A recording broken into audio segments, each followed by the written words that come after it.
আমার মরণটা যেন মদিনা শরীফে হয়, আর আমার মওতটা যেন আল্লাহর রাস্তায় শাহাদাতের মরণ নসিব হয়। আল্লাহুম্মা ইন্নী আসআলুকা শাহাদাতান ফি সাবিলিক, আল্লাহ তোমার রাস্তায় শহীদ হওয়ার জন্য তুমি আমারে কবুল করে নাও। এইভাবে যখন দোয়া করলেন, মহান আল্লাহর দরবারে হযরত উমরের দোয়া কবুল হয়ে গেছে।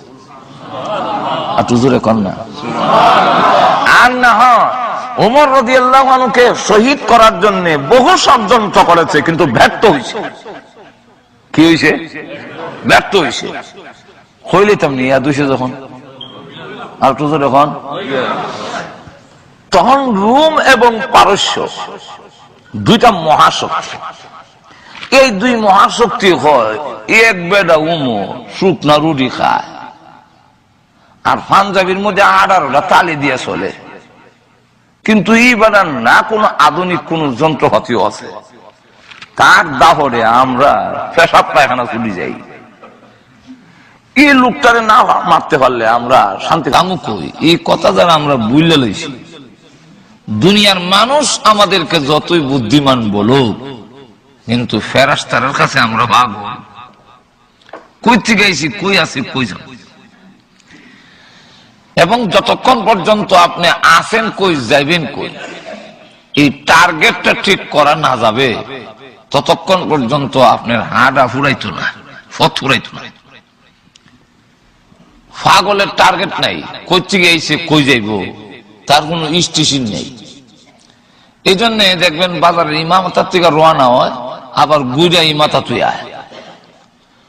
মানুষ বাজারও আয় আর যায়, কিন্তু পাগল বাজার থেকে আর যায় না, হ্যাঁ অনুইতায় কেন কই যাইব, এর কোন স্টেশন নেই।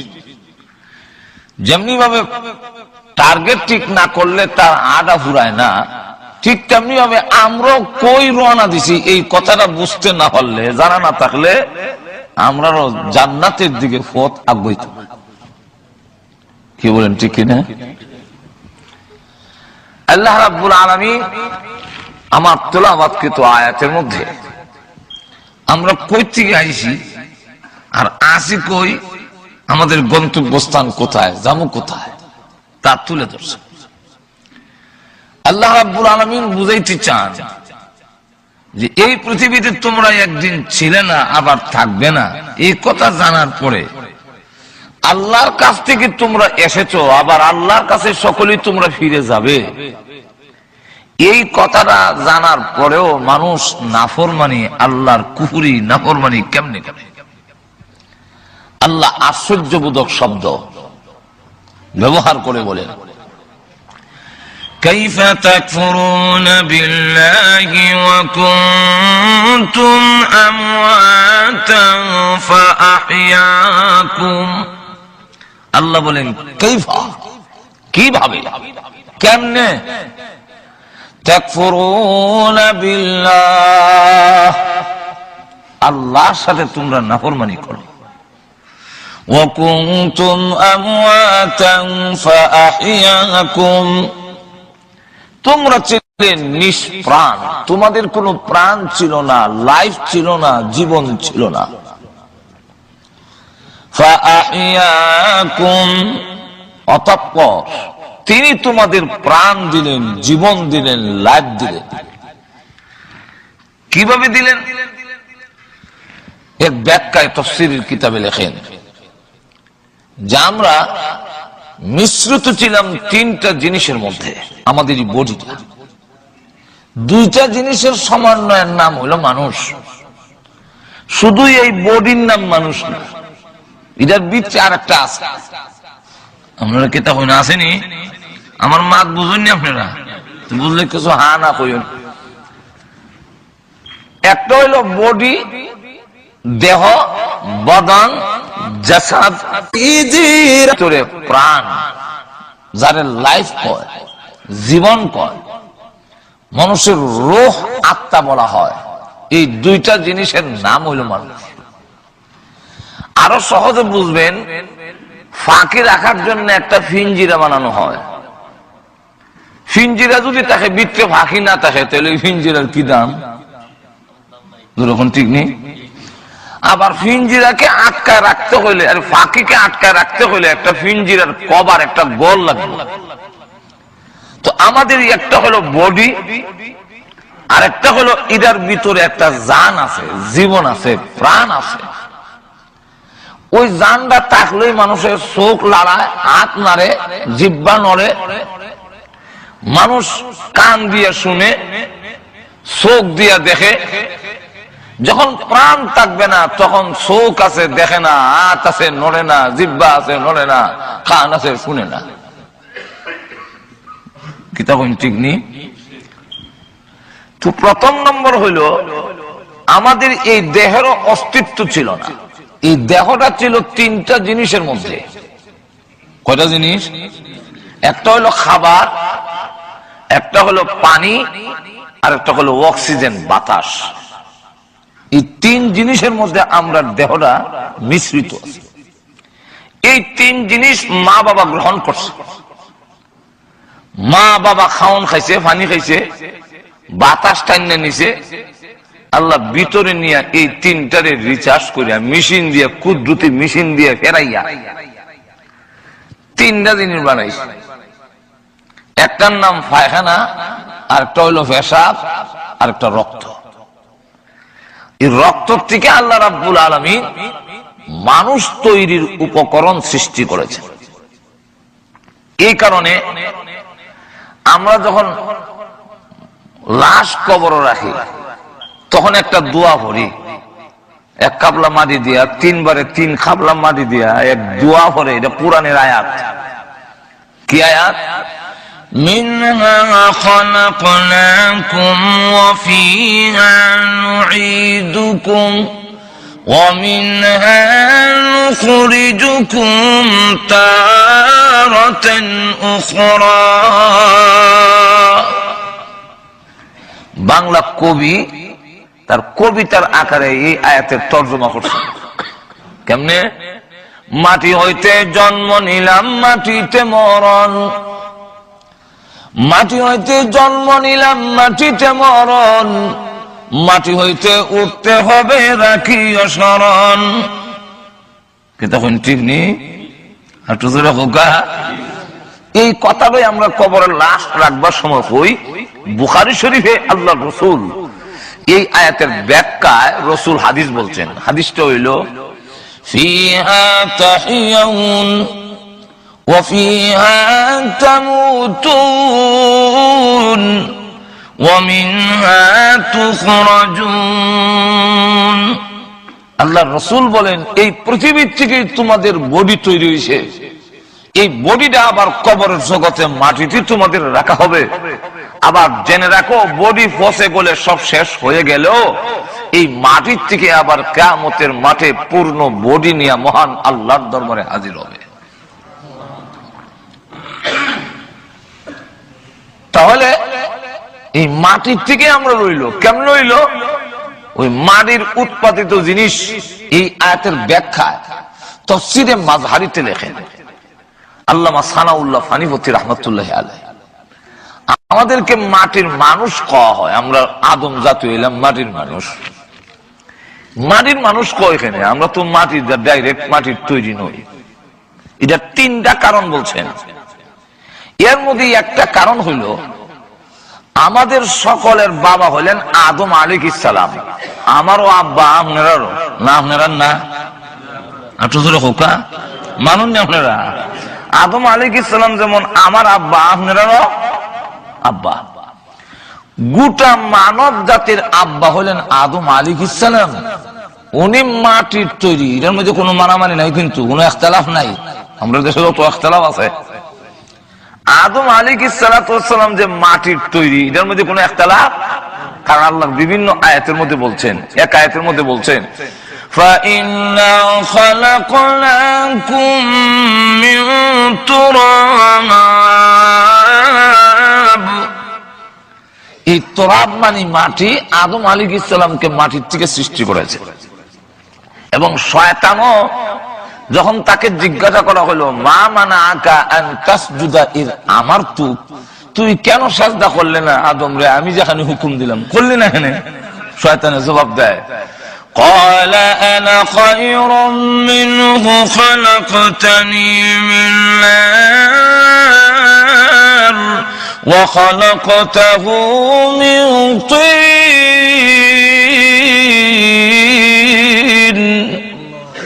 শয়তান কয় খালাকতানি মিন নার ওয়া খালাকতাহু মিন তিন, আমারে তুমি বানাইছো আগুন দিয়া আর আদমরে বানাইছো ফেক দিয়া, কাদা দিয়া। ফেক ফেক বুঝুন তো, সিলেটের তো ফেক বুঝনের কথা, অন্য কোন ডিস্ট্রিক্টে ফেক বুঝতো না, কোন লাগবো কাদা। তো বিভিন্ন ডিস্ট্রিক্টের লোক তো থাকে, আমরা সিলেটের ভাষা হইল ফেক আর অন্য দেশের ভাষা হইল কাদা। ওই কাদা দিয়া ফেক দিয়া, ফেক কারে হয়, ফেক আর মাটির মধ্যে বেশি বেশ কম নাই, মাটির সাথে একটু পানি মিশাইল কিতা হয়, ফেক হয়ে যায়। তো আদম আলাইহিস সালামকে শয়তান বলতেছে ফেক দিয়ে বানাইছো। আর আসলেও পৃথিবীর এমন কোন জায়গা নাই যেই জায়গার মাটি আদমের বডি দেহের মধ্যে লাগে নাই। একটু জোরে বল না, পৃথিবীর এমন কোন জায়গা নাই যে এই জায়গার মাটি আদমের দেহে লাগে নাই। সব জায়গার মাটি আইনা আদমের বডির মধ্যে লাগাইছো। এখন এখান থেকে বললাম ফেক, আর আয়াতের মধ্যে বলছেন মিন সুলালাতিন মিন তিন, পৃথিবীর সার নির্যাস দিয়ে আদম আলাইহিস সালামকে তৈরি করা হয়েছে। তাহলে আমাদের সকলের বাবা আদম যে মাটির, এটার মধ্যে তো কোনো ইখতিলাফ নাই। তাহলে আমরা তাইনের আওলাদ, তাইনের হুয়া, যখন ঠিক না ঠিক না আদমের ছেলে, তাহলে আমরা বাবা যদি মাটির হয়, আমরা আর সোনার মানুষ কই আল্লাহ নাই, আমরা জাতিতে বাপ যদি চৌধুরী হয় ছেলেও চৌধুরী লেখে, বাপ যদি বুয়া হয় ছেলেও বুয়া লেখে, বাপ যদি সৈয়দ হয় ছেলেও সৈয়দ লেখে। জিজ্ঞাসলাম আপনি চৌধুরী খেনে বলে আমার বাপ চৌধুরী, এই সূত্রে আমি চৌধুরী। আপনি সৈয়দ খেনে বলে আমার বাপ সৈয়দ, এর লেগে আমি সৈয়দ। আপনি বুয়া খেনে বলে আমার বাপ বুয়া, এর লেগে আমি বুয়া। বাপ যদি বুয়া হয় এই সূত্রে ছেলে ভুইয়া, বাপ যদি চৌধুরী হয় এই সূত্রে ছেলে চৌধুরী, বাপ যদি সৈয়দ হয় এই সূত্রে ছেলে যদি সৈয়দ হয়। আমরা সকলের বাবা মাটির তৈরি, অতএব আমরা আর সোনার তৈরি হই আল্লাহ নাই, মাটির তৈরি হই। আপনারা গুমদুর লিখে নাই আল্লাহ গেল এক। দুই নম্বর আর একটা কারণ হইল যে মানুষ মাটির তৈরি। মানুষ কেন বলা হয়? মাটির উৎপাদিত জিনিস থেকে তোমার তৈরি। আমরা যে জিনিসের দ্বারা তৈরি হয়েছি এটার নাম কইতাম না, কারণ আমি এমন জিনিসের দ্বারা তৈরি নাম সমাজও কইতাম পারি না, শরম করে। আপনারা কি ঘুম ধরেছে ঠান্ডা তো কিছু হা না কই। তাহলে এবার বলেন যে আমরা এমন জিনিস দ্বারা আমি তৈরি যারা আমি সমাজও কইতাম পারি না, শরম করে। আমি আমার ছেলের সামনে কইতাম পারি না নাফাক পানির দ্বারা তৈরি, যে এটা আরবি নাম হলো নুতফা। আর আমরা বাংলাদেশের নামটা কইলে আপনারাও কইবা, এটার না কইলে কিটা আছে। এখন ঠিক না ঠিক না, আমি আমার ছেলের সামনে বলতে পারি না আমি কিসের তৈরি, তার নামটা কইতাম পারি না। আমি আমার মেয়ের সামনে তার নাম কইতাম পারি না। এক নাপাক পানির দ্বারা আল্লাহ আমাকে তৈরি করেছেন। তুই নাপাক পানিটা কই থেকে হইছে? নাপাক পানিটা হইছে রক্ত থেকে। রক্ত হইছে কই থেকে? খাওন থেকে। খাওন হইছে কই থেকে? মাটির থেকে। তাহলে দেখা গেল মূল উপকরণ আমাকে মাটির থেকে সৃষ্টি করা হয়েছে। যেরকম ঠিক না ঠিক না। তিন নম্বর, তফসিরে মাযহারিতে আল্লামা সানাউল্লাহ ফানিমতি রাহমাতুল্লাহ আলাইহি হাদিস আনছে, যখন নাপাক পানি মার ফ্যাক্টরিতে যায় সেখানে আল্লাহ ফেরেশতা নিযুক্ত করে রাখছে। তো ফেরেশতারা হাতের তালুতে নিয়ে জিজ্ঞাসা করেন, আল্লাহ এটা কামড় লাগাইতাম না নষ্ট করে দিতাম?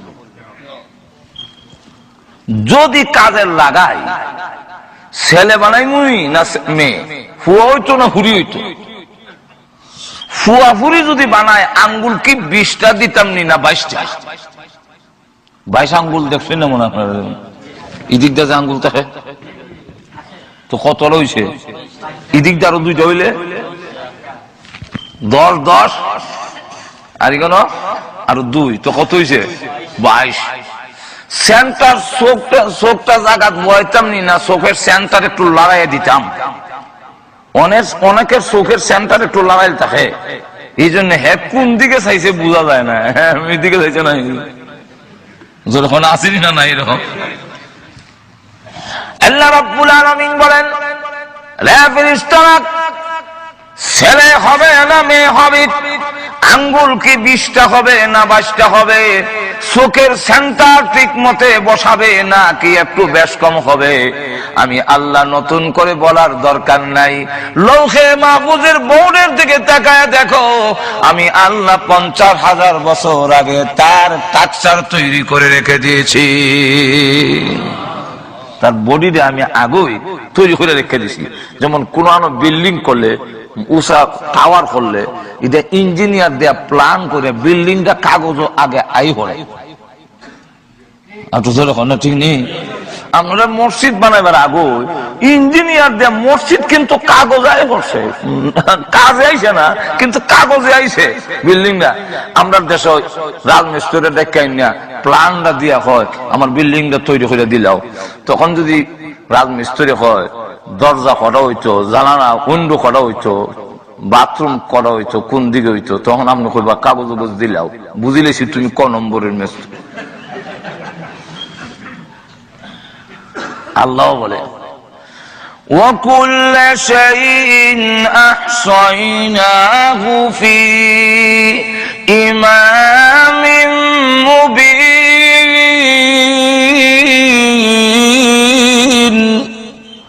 وَكُلَّ شَيْءٍ أَحْصَيْنَاهُ ফি ইমামিম মুবিন, এই কিতাবিম মুবিন। লৌহে মাহফুজের মধ্যে সব আমরা ছবি, এগুলো আমরা যারা আছি বর্তমানে, ভবিষ্যতে যারা আইব, আর যারা পৃথিবীর থেকে বিদায় হয়ে গেছেন, প্রত্যেকের ছবি লৌহে মাহফুজের মধ্যে লটকানো আছে। আর আস্তে কোন সুবহানাল্লাহ, মানুষ শুনি লাইব না এটা। তাহলে এইবার চিন্তা করেন, লৌহে মাহফুজের বোর্ডের মধ্যে লেখা আছে, তোমরা দেখা দেখা বানাই লাও, ছেলে হইতো না মেয়ে হইতো, এটা আমি সব ঠিকানা দিয়া রাখছি, খালি দেখে তুমি এখন মশলা লাগাই লাও। তবে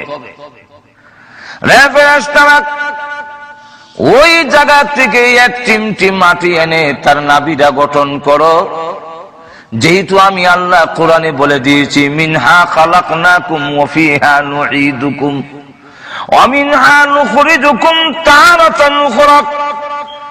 মাটির থেকে মানুষকে সৃষ্টি করেছি, এই মাটিতেই ফিরে যাবে, মাটি থেকে কিয়ামতের মাঠে আবার বডি লইয়া উঠবে। ফেরেশতারা রে, ওই জায়গা থেকে এক চিমটি মাটি এনে তার নাভিটা গঠন করে দাও, যেই জায়গায় মরার পরে তাকে দাফন করা হবে। একটু জোরে কর না।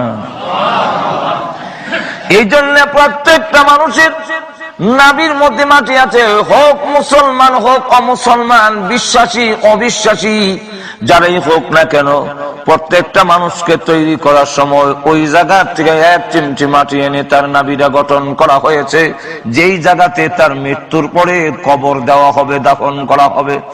আপনাদের প্রশ্ন হতে পারে, যেই সমস্ত হিন্দুরা আগুন দিয়া জ্বালায়া পোড়ায়া শেষ করে দেয়, এদেরকে তো হুজুর খবরই দেয় না, তা আপনার এই কথার কি অর্থ? হিন্দুরার কবর দেয় না, আগুন দা ফুটিলা তৈলে গেল কুল। এটারও জবাব দিয়েছেন, আগুন দিয়ে পোড়াইলো, যেহেতু নাভিটা মধ্যে মাটি আল্লাহ দেওয়ার জন্য অর্ডার দিয়েছেন, সমস্ত শরীর পুড়লেও নাভিটা আগুনে পুড়ে না। নাভি সহ আর শালি সহ নিয়ে যেখানে রাখে, এখান থেকে হেরে বানিয়েছে। কোন মানুষ যদি নদীটা বাসায় দেওয়া হয়, সমস্ত শরীর পচবে কিন্তু নাভি পচবে না। সমস্ত শরীর পচে গেলে নাভিটা যেই মাটির সাথে মিশে যাবে, বুঝতে হবে ওই জায়গার মাটির থেকে ফেরেশতায় এক কাবলা মাটি এনেছিল। যদি তার বাগে খেয়ে ফেলে, সমস্ত শরীর হজম হবে, নাভি হজম হবে না, নাভিটা পায়খানার সাথে বের হয়ে আসবে। এই জন্য আল্লাহ নবী, বিশ্ব নবী রাহমাতুল লিল আলামিন বলেন, ওই হাদিস এনেছেন তাফসীরে মাজহারির মধ্যে, যে আমি আবু বকর, ওমর, এই তিনজনকে আল্লাহ এক জায়গা থেকে সৃষ্টি করেছেন। এই জন্য আল্লাহ নবী, বিশ্ব নবী রাহমাতুল লিল আলামিন যেই জায়গায় শুয়ে আছেন, ওই জায়গাটা জান্নাতের টুকরা। তাই আবু বকর সিদ্দিক রাদিয়াল্লাহু আনহু ইন্তেকালের পরে ওনাকে ইন্তেকালের আগে জিজ্ঞাসা করা হইল, যেহেতু বুখারী শরীফের মধ্যে আসছে, কাফনের কাপড় দিয়া বললেন, ও আয়েশা, আমি পৃথিবী থেকে বিদায় হয়ে গেলে আমি আবু বকরকে এই যে কাপড়গুলো দিলাম কাফন দিও। আম্মা জান আয়েশা সিদ্দিকা রাদিয়াল্লাহু আনহা বলেন, ওগো আব্বাজান, 3টা কাফনের কাপড় দিয়েছেন, এর মধ্যে 2টা পুরাতন, একটা নতুন। কেন গো, 3টা নতুন কাপড় দেওয়ার মতো তৌফিক কি আমাদের নাই?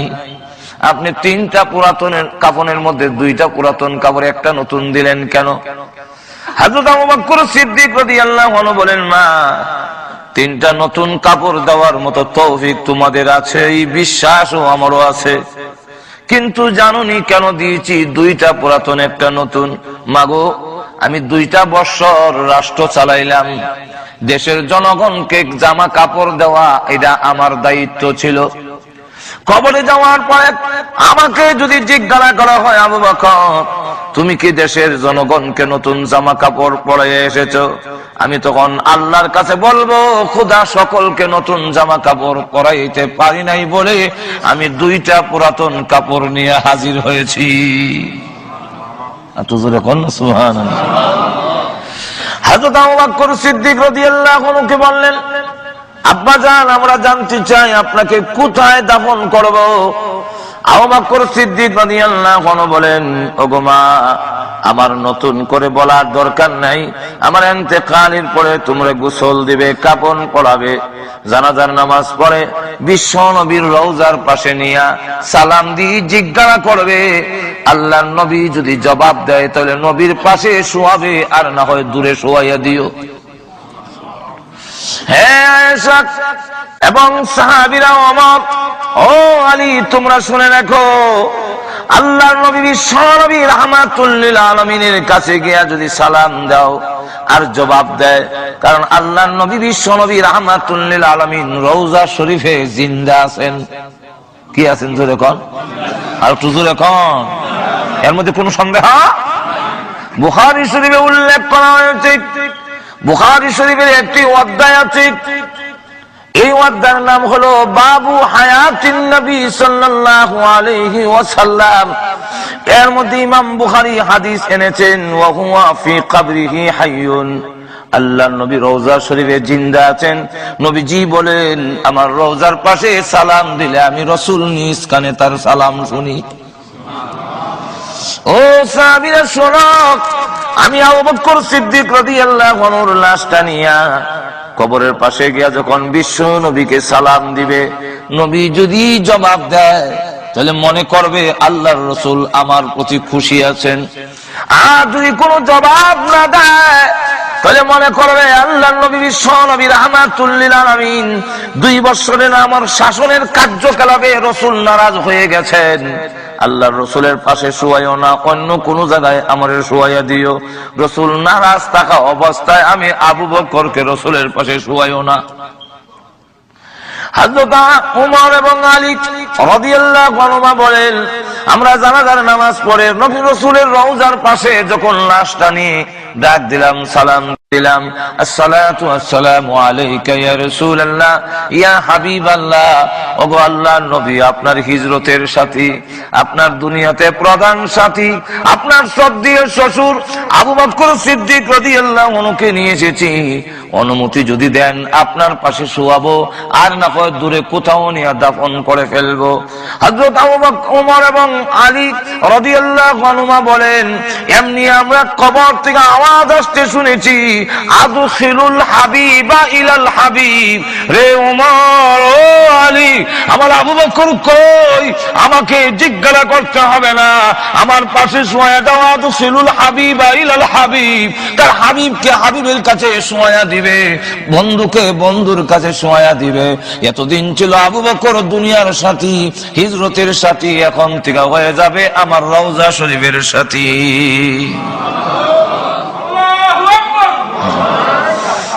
আমার লক্ষ্য করে দেখুন, শুধু তা না, আবু বকর সিদ্দিক রাদিয়াল্লাহু আনহু শুয়ে পড়লেন। এই মাস আরবি মাস হিসাবে এই মাসটার নাম হলো মুহররমের মাস। কোন মাস? মুহররমের 1 তারিখে হযরত ওমর রাদিয়াল্লাহু আনহু শহীদ হয়ে যান। নামাজরত অবস্থায় তাকে শহীদ করা হয়েছিল এক অগ্নি পূজারী, যার নাম ছিল আবু লুলু। সে নামাজের মধ্যে দাঁড়িয়ে গেছেন ওমরকে শহীদ করার জন্য। আর ওমর রাদিয়াল্লাহু আনহুকে শহীদ করতে পারবেন না, যেহেতু আল্লাহ তার হেফাজতকারী। কিন্তু উনি দোয়া করেছেন, আল্লাহুম্মা ইন্নী আসআলুকা শাহাদাতান ফি সাবিলিকা ওয়া ওয়াফাতান ইলা বালাদি রাসূলিকা। আয় আল্লাহ, আমি ওমর আর দেশ চালাইতে পারি না, আমার হাড্ডি নরম হয়ে গেছে, শরীর দুর্বল হয়ে গেছে। খোদা গো, এখন তোমার রাস্তায় আমারে শহীদ হওয়ার তৌফিক দান করো। একটু জোরে কর না। আর আমার মরণ দিও, আমাকে রসুলের শহরে মরণ দিও, অন্য কোন শহরে আমার মরণ দিও না। যদি অন্য শহরে মরণ হয় সেখানে দাফন করে ফেলবে। আমি চাই আমার মরণটা যেন মদিনা শরীফে হয়, আর আমার মরণটা যেন আল্লাহর রাস্তায় শাহাদাতের মরণ নসিব হয়।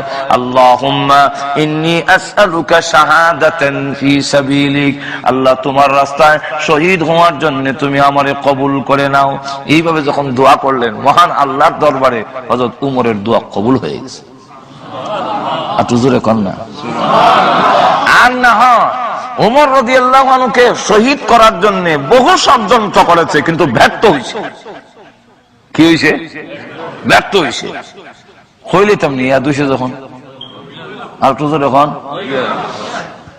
তখন রোম এবং পারস্য দুইটা মহাশক্তি। এই দুই মহাশক্তি হয়, এক বেডা উমর শুকনা রুটি খায়, আর পাঞ্জাবির মধ্যে 18টা তালি দিয়ে চলে। কিন্তু এই বেড়া না কোনো আধুনিক কোন যন্ত্রপাতিও আছে, তার দাহরে আমরা পেশাব পায়খানা চলে যাই।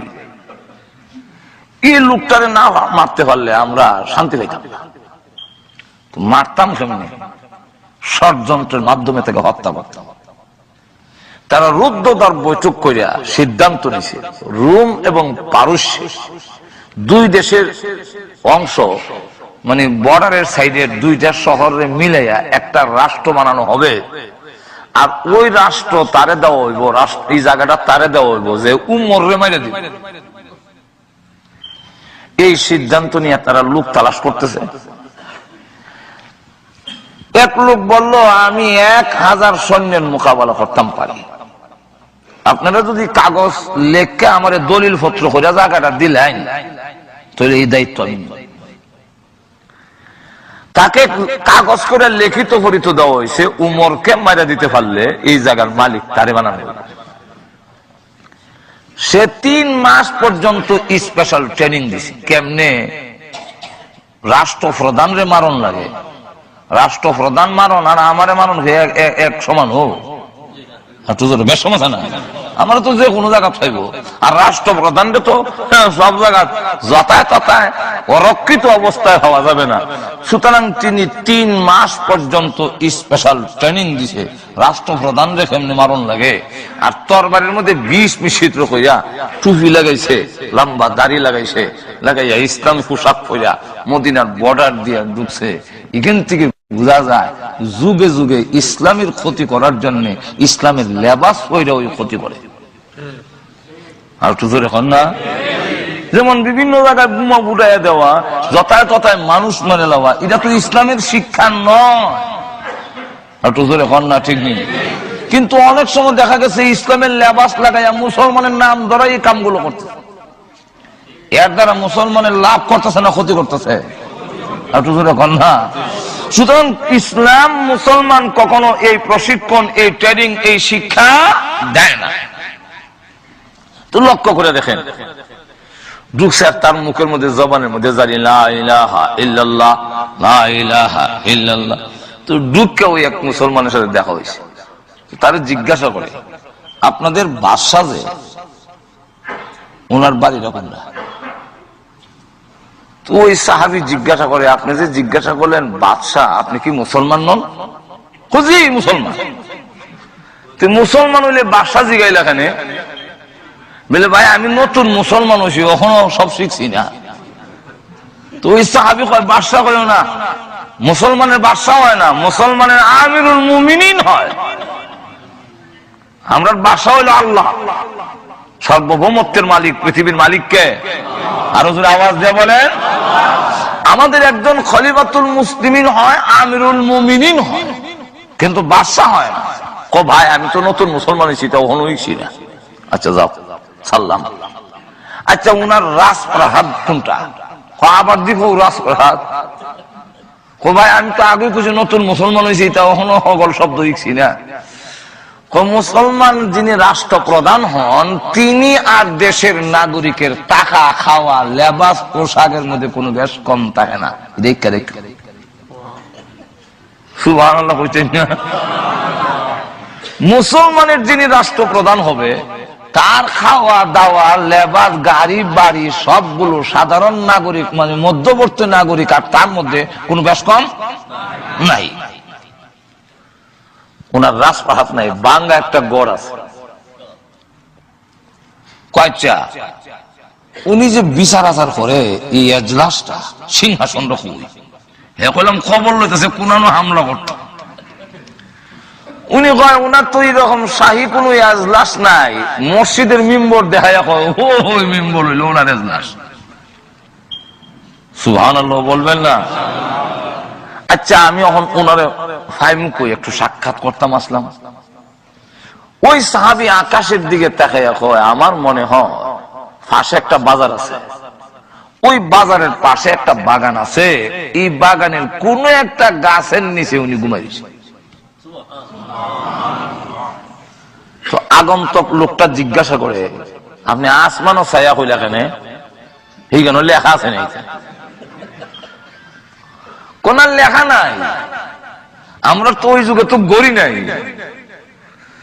তো ওমর রাদিয়াল্লাহু আনহু তিনি রাত্রে ঘুমান না, শুধু দিনের বেলা 1 ঘন্টা ঘুমায়, তাও নবীর সুন্নত হিসাবে।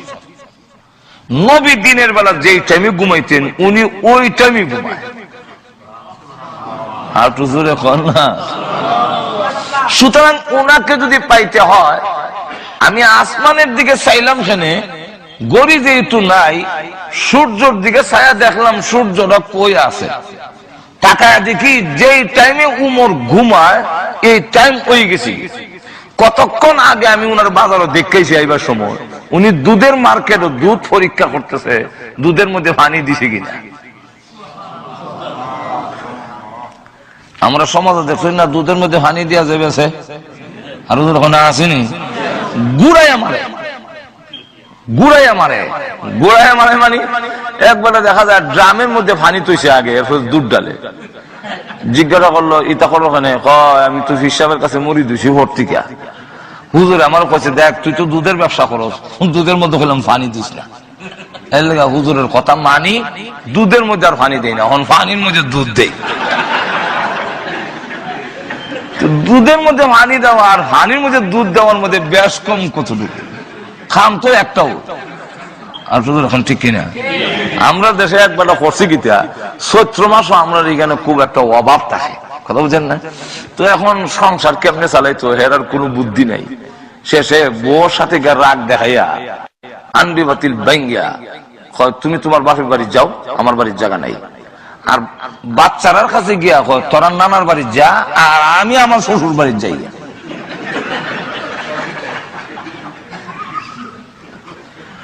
শুনতে শোনা গেছে 3 রকম। বউ রেখো তোমার বাপের বাড়ি যাও, বাচ্চারা রেখো তারা নানার বাড়ি যা, আমি আমার শ্বশুর বাড়ি যাই। বাড়ি 3টা হয়েছে, কিন্তু আসলে তো জায়গায় একটাও। যেরকম ঠিক কিনা? নামে যদিও 3টা, খামে একটাও। তো দুধের মধ্যে পানি দেওয়ান আর পানির মধ্যে দুধ দেওয়ান, নাম 2টা, খাম গুড়াই আমার। তো উমর রাদিয়াল্লাহু আনহু নিজে পরীক্ষা করতেছেন। আমার মনে হয় এই টাইমের ভিতরে উনি বাড়িতে যাওয়ার টাইম হবে না, উনি কোন একটা গাছের নিচে ঘুমাই গেছে। তখন আগন্তুক লোকটা হয় আমিরুল মুমিনিন, যার আঙ্গুলের ইশারায় অর্ধেক পৃথিবী পরিচালিত হয়, যার দাপটে তামাম পৃথিবী কাঁপে, আর সে গাছের নিচে বিলে ঘুমাই রয়েছে। কি আশ্চর্য কথা! আচ্ছা যাই দেখি গে। ঠিকই গিয়া দেখে গাছের নিচে মরুভূমির বালুর মধ্যে ওনার বালিশ হইল হাত, আর বাহ হইয়া ঘুমাই দিছে।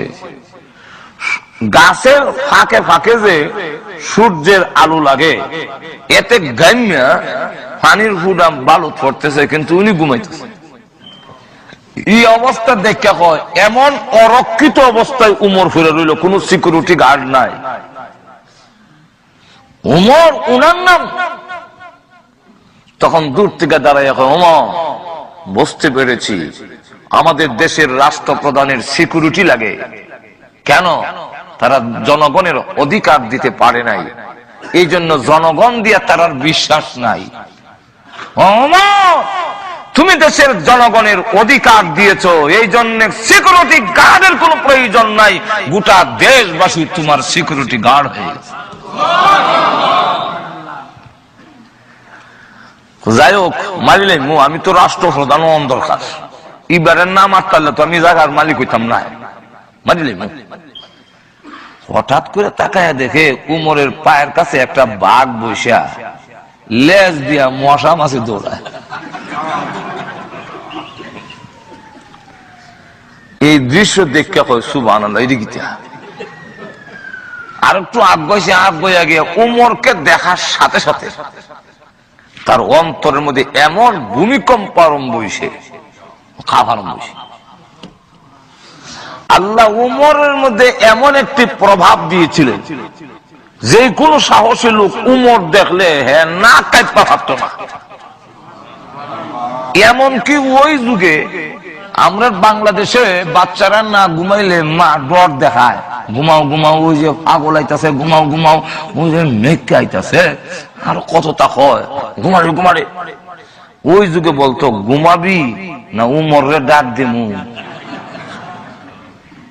বাচ্চারা চোখ বন্ধ হইতো, ঘুমাই গেছি ডাক দিয়েন না।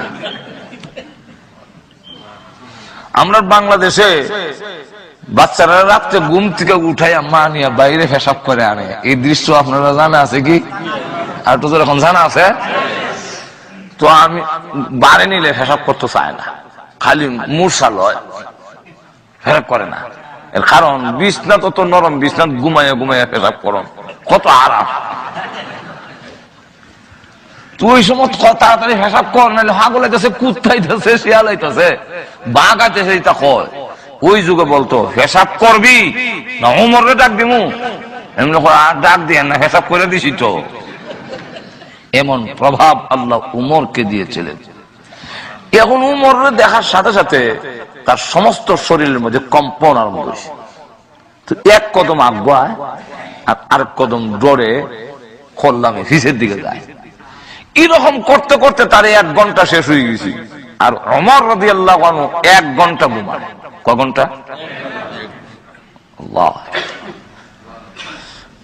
যদি কোন মানুষ একটা তদবির হইয়া দেয়া যায়, আল্লাহর রাসূল বলেন, ওমর তুমি এমন এক ব্যক্তি যাকে দেখলে মিস্টার ইবলিসও ভয় করে। তুমি যে রাস্তা দিয়া যাও, শয়তানি রাস্তা দিয়া যায় না। এর লাগে একটা তদবির হইয়া দিয়া যায়, যারা ভয়াবহ স্বপ্ন দেখে, খারাপ স্বপ্ন দেখে, আঙ্গুল দিয়া আইন মিম রা লেখা, এরপরে রাদিয়াল্লাহু আনহু লেখা থইবেন। নাহলে উমর তো কত উমরই আছে, সুযোগ এখন না, কিন্তু লিখবেন আইন মিম রেখা, এরপরে রা দুয়াজ লেখা থইয়া, বুঝা যাইতো এটা উমর রাদিয়াল্লাহু আনহু। এই আমরা দেশের উমর আলী না,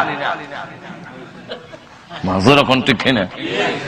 কিতাবে লেখছেন, যদি কেউ উমর রাদিয়াল্লাহু আনহু নামটা বুকের মধ্যে লেখা ঘুমায়, আর খারাপ স্বপ্ন দেখতো না, শয়তানের কাছে আয় না।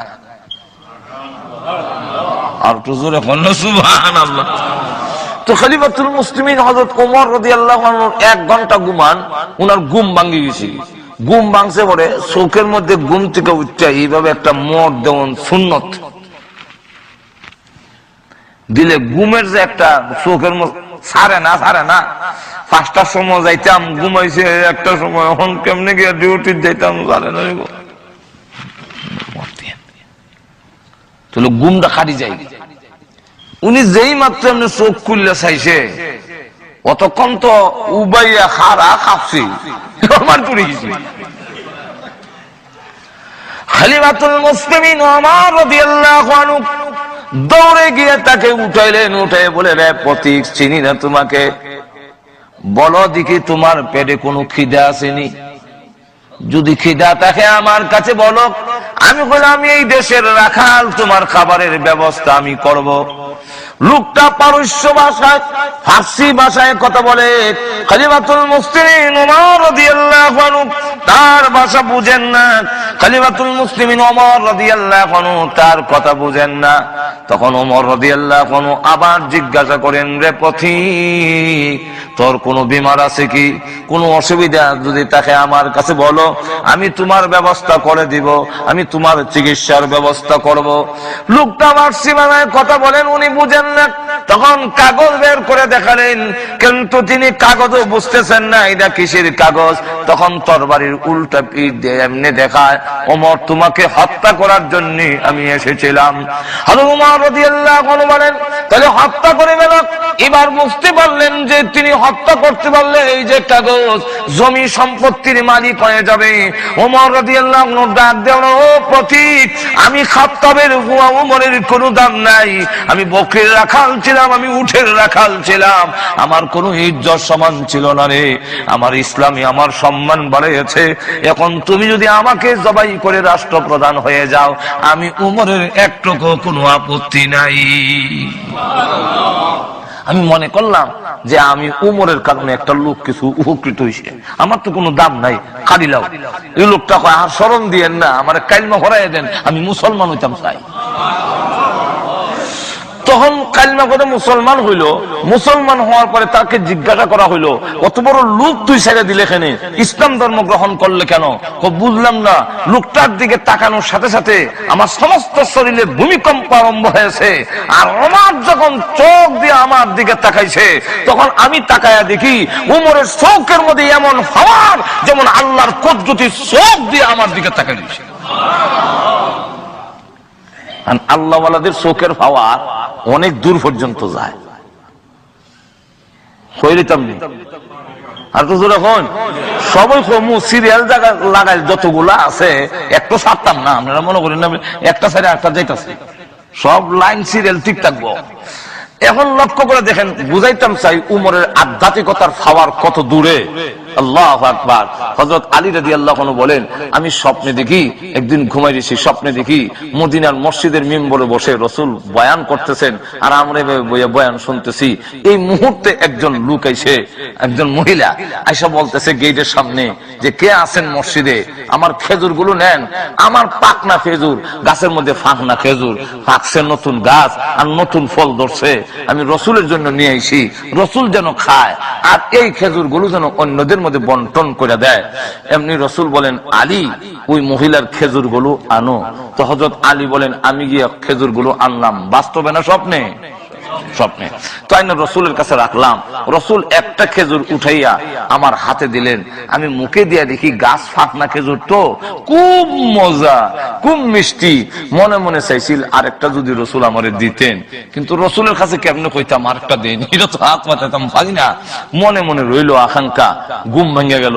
মসজিদে গেলাম, গিয়া দেখি হযরত উমর মিম্বরে বইয়া ওয়াজ করতেছে, আমিও এক সাইডে বসলাম ওয়াজ শোনার জন্য। এমনি দেখি একজন মহিলা দরজার সামনে এসে বলতেছে, কে আছেন? আমার গাছ পাকনা, প্রথম গাছের খেজুর পাকছে, আমি নিয়ে আসছি, আমিরুল মুমিনিন উমরকে দেন, উনি যেন নিজেও খায়, সাথীদের মধ্যে বন্টন করে দেয়। এমনি হযরত আলী রাদিয়াল্লাহু আনহু বলেন, উমর আমাকে লক্ষ্য করে বলেন, আলী খেজুরটি আনো। হযরত উমর আলী রাদিয়াল্লাহু আনহু বলেন, আমি খেজুর আনিয়া আমিরুল মুমিনিন উমরের সামনে রাখলাম। তখন তিনি একটা খেজুর উঠাইয়া সর্বপ্রথম আমার হাতে দিলেন। আমি মুখের মধ্যে দেখি গাছ পাকনা, বড় মজা। এমনি কইলাম আরেকটা লইলাই। বললাম, উমর আরেকটা দিলে ভালো হয়, যেহেতু বড় গাছ পাকনা। এমনি উমর ডাক দেয়া কয়, ও আলী, রসুল তোমার কয়টা দিছেন? একটা দিছে। আল্লাহ রসুল যদি একটা দেয়া থাকে, আল্লাহর কসম আমি উমর তোমাকে দুইটা দেওয়ার অধিকার আমার নাই। যেই মাত্র কথা বললেন, হযরত আলী চোখ উল্টাইয়া কয়, স্বপ্নে কি তা হইছে না হইছে তাই কইতে পারে কেমনে? তো জিজ্ঞাসা করে আপনি কি গায়েব জানেন, আপনি কি গায়েব জানেন? তখন তিনি বলেন গায়েব জানি না, কিন্তু আল্লাহ ওয়ালারা অনেক দূর দেহে। আর তো জোরে কর না। তো হযরত ওমর রাদিয়াল্লাহু আনহু আধ্যাত্মিকতার চোখের পাওয়ার কি পরিমাণ, হিবরা দেখা কয় আমি যখন দেখি আল্লাহর কুদরতি চোখ দিয়ে আমার দিকে চাই রইছে, কালিমা করে মুসলমান হয়ে গেছে, এখন ডাক দিয়া কয় আমার সিকিউরিটি গার্ড হিসেবে রাখেন, যেহেতু আমি 1000 সৈন্যের মোকাবেলা করতে পারি, যেহেতু আমি স্পেশাল ট্রেনিং দিয়েছি, আমাকে আপনার সাথে রাখুন, আমি ওয়াদা দিলাম আপনার সিকিউরিটি গার্ড হয়ে থাকবো। হযরত ওমর বলেন সিকিউরিটি গার্ডের কোনো প্রয়োজন নাই, আমার আল্লাহ কোরআনে বলছেন তোমরা যদি আমাকে রব মেনে ইস্তেকামতের সাথে থাকতে পারো, আল্লাহ রাব্বুল আলামিন ফেরেশতা দিয়া তার বান্দার সিকিউরিটির ব্যবস্থা করে। হযরত ওমর রাদিয়াল্লাহু আনহু আল্লাহর কাছে যখন দোয়া করে লইছে, আল্লাহুম্মা ইন্নী আসআলুকা শাহাদাতান ফি সাবিলিক ওয়া ওয়াফাতান ইলা বালাদি রাসূলিক, এই দোয়া যখন করছেন আল্লাহ দোয়া কবুল করে ফেলছেন। আর এর কারণেই ওই অগ্নি পূজারী আবু লুলু সাকে লাইনও দাঁড় করাইছে, মুসল্লির সাথে লাইনও দাঁড়ায় গেছে। হযরত ওমর রাদিয়াল্লাহু আনহু তিনি নামাজ আরম্ভ করলেন, ইমাম তিনি, কিন্তু দেখা গেল পিছন দিক থেকে তার খঞ্জর দিয়া, তার একটা বর্ষা দিয়ে এমন জোরে পিছন থেকে আঘাত করছে যে আঘাতের সামনে দিয়ে ছিদ্র হইয়া নারী বুড়ি সহ সামনে বের হয়ে গেছে। হযরত ওমর রাদিয়াল্লাহু আনহু নামাজের মধ্যে এক হাত দিয়া চাপ দিয়া ধরলেন, নামাজের বিছনায় পড়ে গেলেন। পিছনে দাঁড়ানো ছিলেন আব্দুর রহমান ইবনে আউফ রাদিয়াল্লাহু আনহু, ওনাকে টান দিয়া ইমামতির জায়গা টান দিয়ে এনে আদায় ইশারা দিলেন নামাজ চালাইয়া যাও। আটু জোরে কন্যা। খলিফাতুল মুসলিমিন ওমর রাদিয়াল্লাহু আনহু মৃত্যুর সঙ্গে পাঞ্জা লড়তেছেন। যেই নামাজের মুসল্লায় দাঁড়াইয়া বিশ্ব নবী রাহমাতুল লিল আলামিন নামাজ পড়িয়েছেন, যেই বিছনায় দাঁড়াইয়া হযরত আবু বকর সিদ্দিক রাদিয়াল্লাহু আনহু নামাজ পড়িয়েছেন, সেই নামাজের মুসল্লা উমরের রক্তের দ্বারা লাল হয়ে গেছে। সাহাবীরা কেমন সাহাবী, হযরত ওমর রাদিয়াল্লাহু আনহু পড়ে আছেন, গড়াগড়ি করতেছেন, কিন্তু সাহাবীরা নামাজ ছাড়ে না, নামাজ পড়া আরম্ভ করেছেন। নামাজ কমপ্লিট করে তখন তাকে ধরলো, গ্রেফতার করলো। হযরত ওমর রাদিয়াল্লাহু আনহু মদিনার সবচেয়ে বড় ডাক্তার এসে যখন ওষুধ দিলেন, কিন্তু ওষুধের ডোজ মুখে দিলে ওই ছিদ্র দিয়া বের হয়ে যায়, তখন তিনি বললেন আমাকে চিকিৎসার আর দরকার নাই, আমার সময় শেষ হয়ে যাচ্ছে। হযরত আব্দুল্লাহ ইবনে ওমর রাদিয়াল্লাহু আনহুর ছেলে, যার নাম আব্দুল্লাহ, তাকে পাঠাইলেন আম্মাজান আয়েশা, তিনি হলেন গোটা উম্মতের মা, তিনি আম্মা জান, তিনি আমার মা, যাও গিয়ে বলো আমার জীবনের আকাঙ্ক্ষা, আমার জীবনের সবচেয়ে বড় চাওয়া এবং পাওয়া, আল্লাহর নবীর কাছে একটি কবরের জায়গা বাকি আছে, ওই জায়গাটা যেন আমি উমরকে দান করে দেন। আম্মা জান আয়েশা সিদ্দিকা রাদিয়াল্লাহু আনহার কাছে যখন আসলো, আব্দুল্লাহ ইবনে ওমর রাদিয়াল্লাহু আনহু বলেন, ওগো আম্মা জান শুনুন, আমার আব্বার শেষ আকাঙ্ক্ষা, মাসিক থেকে মাগরিব পর্যন্ত আলোড়ন সৃষ্টি হয়ে গেছে উমর আহত হওয়ায়, কিন্তু এখন দেখা যায় আমার আব্বা বিদায় হয়ে যাবেন, ওসিয়ত করেছেন ওই জায়গাটা যদি আল্লাহর নবীর পাশে দিতেন, যে এই জায়গাটা খালি আছে, শুধু একটা কবর দেওয়া যাবে, এতটুকু জায়গা খালি আছে, এছাড়া আর কোনো খালি জায়গা নাই। জায়গার মালিক হলেন আয়েশা সিদ্দিকা রাদিয়াল্লাহু আনহা। তিনি বলেন, আব্দুল্লাহ ইবনে ওমর, তামাম পৃথিবী যদি একদিকে রাখা হয় আর ওই কবরের জায়গাটা যদি একদিকে রাখা হয়, তামাম পৃথিবীর চাইতে ওই কবরের জায়গাটার দাম বেশি। আমি আয়েশার আকাঙ্ক্ষা ওই জায়গায় আমি শুইব, কিন্তু আমি কাউকে দিব না। আমি যদি তামাম পৃথিবীর মালিক হইতাম আর তোমার আব্বা দরখাস্ত করতেন তামাম পৃথিবী দিতে পারি, কিন্তু ওই জায়গা দিতে পারি না, যেহেতু আমি আয়েশার আকাঙ্ক্ষা বিশ্ব নবীর পাশে আমি আয়েশা চিরদিনের জন্য শহীদ হব, এই জায়গায় আমি শুনবো, এই জায়গায় আমার আকাঙ্ক্ষা। হযরত আব্দুল্লাহ ইবনে ওমর রাদিয়াল্লাহু আনহু ব্যর্থ হইয়া রওনা হয়ে গেলেন। কিছুক্ষণ যাইতে না যাইতেই তিনি সংবাদ পাঠাইলেন, গিয়া বললেন যাও গিয়া কও আব্দুল্লাহ ইবনে ওমরকে আসার জন্য। তিনি আবার আসলেন, আসার পরে বলেন, চোখের পানি ছেড়ে দিয়ে তিনি কাঁদতেছেন আর বলেন, আব্দুল্লাহ ইবনে ওমর, আমি তোমার আব্বার জন্য ওই জায়গাটা ওয়াকফ করে দিলাম, দিয়ে দিলাম, যাও নিয়ে যাও। আর তিনি জোরে জোরে কাঁদতেছেন। আব্দুল্লাহ ইবনে উমর রাদিয়াল্লাহু আনহু বলেন, ইয়া আবা আম্মা জান, প্রথমে আপনি নিষেধ করে দিলেন, এখন আবার দিয়ে দিলেন, কাঁদতেছেন, কারণটা কি?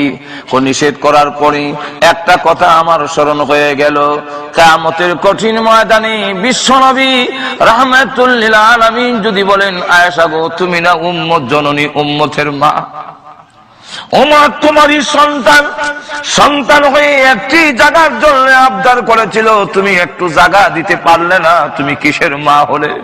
কিয়ামতের মাঠে বিশ্বনবীর সামনে আমি কি জবাব দেব?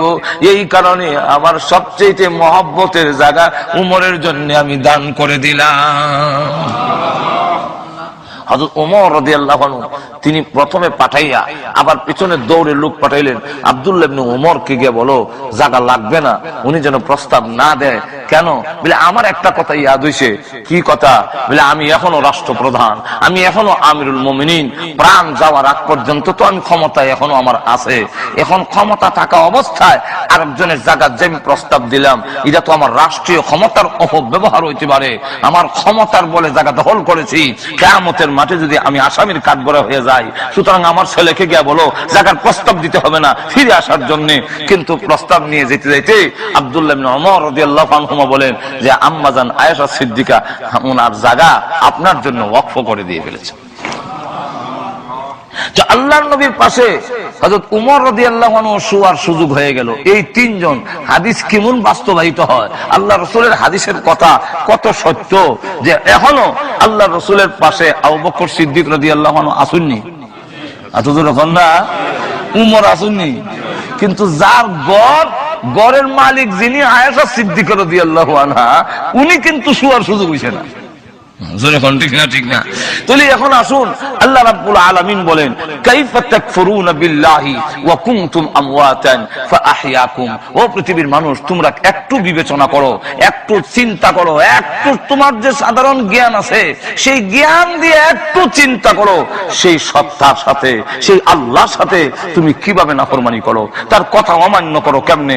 তোমার বডির অস্তিত্ব ছিল না, আল্লাহ রাব্বুল আলামিন একটু নাপাক পানির থেকে এই সুন্দর অবয়ব আকৃতি তৈরি করে তোমার নাভির মধ্যে একটু মাটি সংমিশ্রণ করে এরপরে সুন্দর অবয়ব, সুন্দর আকৃতি দিলেন। এই বডিটা আমার সুন্দর আকৃতি কে দিছেন? আর একটু জোরে কও। এই যে এত সুন্দর, এখানে কে আমাদের কোনো হাত আছে, কোনো ক্ষমতা আছে? আমরা কি যারা নাকি 22 আঙ্গুল, এটাতে কি 20 আঙ্গুল কইরা আনবার মতো কোনো ক্ষমতা আছে? এই দেশেও, এই আপনাদের এই আমেরিকা এবং ইংল্যান্ডে, হ্যাঁ ব্রিটেনের মধ্যেও অনেক সন্তান, আপনার ডিজেবল অনেক সন্তান প্রতিবন্ধী, এরা যে আসে, এটা কি সরকারের ক্ষমতা আছে যে এটা সোজা করার মতো ক্ষমতা কি সরকারের আছে? এখন আছে? আল্লাহ রাব্বুল আলামিন বলেন, আমি যেমনি তেমনি বানাইছি, এখানে কারো কোনো হাত। আল্লাহ নিজে বলেন, هو الذي يصوركم في الأرحام كيف يشاء। আল্লাহ বলেন, আমার যেমন ইচ্ছা ইমন ভাবে তোমাদের বানিয়েছি, এখানে কারো কোনো হাত নাই। সুন্দর অবয়ব হইল, সুন্দর আকৃতি হইল, চোখ হইল, নাক হইল, কান হইল, সবকিছু সুন্দর গঠন প্রকৃতি হওয়ার পরে মার ফেরের ভিতরে হইছে, এখন 4 মাস পর্যন্ত এটা মরা। এখন এই অবস্থায় যদি প্রাণ না দিয়া, রূহ না দিয়া আল্লাহ যদি আমাকে দুনিয়াতে পাঠিয়ে দিতেন, আমার এই বডির কি কোনো দাম ছিল? আর তো জোরে কম। এমন বডি সন্তান কি দুনিয়াতে আয় না? আরো জোরে কোন আসে না? মরা বাচ্চা হয় না? হাত আছে, হাও আছে, খান আছে, নাক আছে, চোখ আছে, কল্লা আছে, ঠ্যাং আছে, সব আছে, কোন দোষ নাই, সব অঙ্গ প্রত্যঙ্গ আছে, নাই খালি শুধু জান। এমন সন্তান কি দুনিয়াতে আইসে না? তো আইলে পরে অন্যর কথা বাদ দিলাম, মা বাবা যেই মা এত কষ্ট করলেন, 10 মাস পর্যন্ত 9 মাস পর্যন্ত গর্ভধারণ করলেন, এত কষ্ট করলেন, কিন্তু এই বাচ্চাটা কি মা এই কথা কয় যে আমার বাচ্চা ওগ্দ মরা, এটা ফ্রিজের মধ্যে রেখে দাও? বাবা এই কথা কয়নি যে দাও ফ্রিজের মধ্যে রেখে দাও, মাঝে মাঝে বছরে একবার সুমা দি মনে, হুঙ্গা সুমা দি মনে, একটু মায়া কর মনে, এই কথা কইয়া কি কোন সন্তানকে মা বাবা ফ্রিজের মধ্যে রাখে মরা বাচ্চা? আপনাদের এখন কেউ রাখে না, কোনো দাম নাই। এই পৃথিবীতে রোজ সারা যদি দুনিয়াতে আসতাম তাহলে আমার মার কাছেও আমার কোনো দাম নাই, আমার বাবার কাছে কোনো দাম নাই, ফেরত দিলায় আবার মাটির তলে নিয়ে রেখা দেয়, নাই এই সন্তানের দরকার নাই। আল্লাহ রাব্বুল আলামিন বলেন, ও পৃথিবীর নারী পুরুষ, ও পৃথিবীর মানব গোষ্ঠী, একটু বিবেচনা করো, তোমার জিন্দেগি যদি না থাকে তোমার কি দাম ছিল? সুন্দর বডি দিয়ে যদি পৃথিবীতে পাঠায় দিতাম, তোমার মা তোমাকে গ্রহণ করতো না, আব্বা তোমাকে গ্রহণ করতো না। আমি আল্লাহ এত সুন্দর বডি তৈরি করে তার ভিতরে রূহ দিলাম, আত্মা দিলাম, প্রাণ দিলাম, জীবন দিলাম। যেই আল্লাহ তোমাকে জীবন দিল, এই আল্লাহর জীবন পাইয়া পৃথিবীতে এসে মহান আল্লাহকে তুমি কেমনে ভুলে গেলে? জোরে কোন ঠিক না? আমরা আল্লাহকে বলে গিয়েছি যে আল্লাহ রাব্বুল আলামিন আমাকে মাথা থেকে পা পর্যন্ত সুন্দর বডি দিয়ে, সুন্দর অবয়ব দিয়ে এর ভিতরে একটি জীবন দিলেন। জীবন নিয়ে পৃথিবীতে আসার পরে আল্লাহ আশ্চর্য শব্দ ব্যবহার করে বলেন, কাইফা তাকফুরুনা বিল্লাহি ওয়া কুনতুম আমওয়াতান। এটা আল্লাহ রাব্বুল আলামিন তাজ্জুবের শব্দ ব্যবহার করেছেন। কাইফা তাকফুরুনা, কিভাবে, কেমনে? যেমন আমরা কই, ওই বেলা তুই তো আমেরিকা আসলে না রে, আমার হুয়া বানাইয়া তোরে আনছিলাম। ঠিক না? ঠিক না? আমার হুয়া বানাইয়া বেলা আমেরিকা আইলাম, আর আইয়া ওহন তুই আমার চিনো না, মানুষ না, আমার এটা কেমনে রে, এটা কেমনে এইটা কেমনে করলে রে? জোরে কোন ঠিক না? ঠিক না? এটা যদি আপনি কইতারেন তাহলে আল্লাহ রাব্বুল আলামিন বলেন, কাইফা তাকফুরুনা বিল্লাহি ওয়া কুনতুম আমওয়াতান। আল্লাহ রাব্বুল আলামিন বলেন, কেমনে তুমি এমন জঘন্য অপরাধ করলে? তোর তো কোনো এই বডি ছিল, বডির ভিতরে আমি আল্লাহ যদি প্রাণ না দিতাম, জীবন যদি তোরে না দিতাম, তুই পৃথিবী গিয়া আলু বাতাস দেখার নসিব হইতো না, পৃথিবীতে গিয়া মা বাপ আত্মীয় স্বজন কেউ পাইছে না, তোমাকে ফেরত দিয়ে দিত। আমি আল্লাহ তোমার ভিতরে রূহ দিলাম, আত্মা দিলাম, জীবন দিলাম, লাইফ দিলাম। জোরে কোন ঠিক না? ঠিক না? ফাআহইয়াকুম, লাইফটা আবার এমন ভাবে দিলাম, অসুবিধা হইতাছে? তাহলে লক্ষ্য করে দেখেন,